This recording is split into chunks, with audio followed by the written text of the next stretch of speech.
নীলফামারীতে একটি স্কুল প্রতিষ্ঠার 29 বছরে হলো এখনো ধুকে ধুকে চলছে পাঠদান।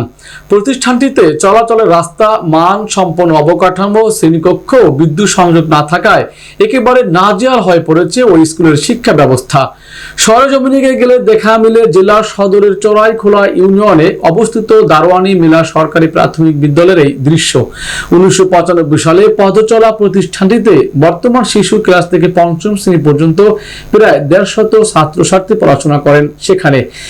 একসময় বেসরকারিভাবে পাঠদান চললেও 2013 সালে সরকারি প্রাথমিক বিদ্যালয় হিসেবে স্বীকৃতি পায় প্রতিষ্ঠানটি।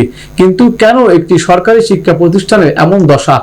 জানতে চাইলে ওই স্কুলের সভাপতি ফাতেমা আক্তার ও প্রধান শিক্ষিকা সাবিনা সুলতানা 71 বাংলা টিভিকে জানান, জমি নিয়ে মামলা, জটিলতা, ভোগান্তিতে শিকার হয়েছে স্কুলটি। আমরা আশা করছি ঊর্ধ্বতন কর্তৃপক্ষ খুব তাড়াতাড়ি সকল সমস্যার সমাধান করে এই এলাকার ছাত্রছাত্রীর শিক্ষা ব্যবস্থার পরিবর্তন ঘটাতে স্কুলের নতুন অবকাঠামো নির্মাণ করবে।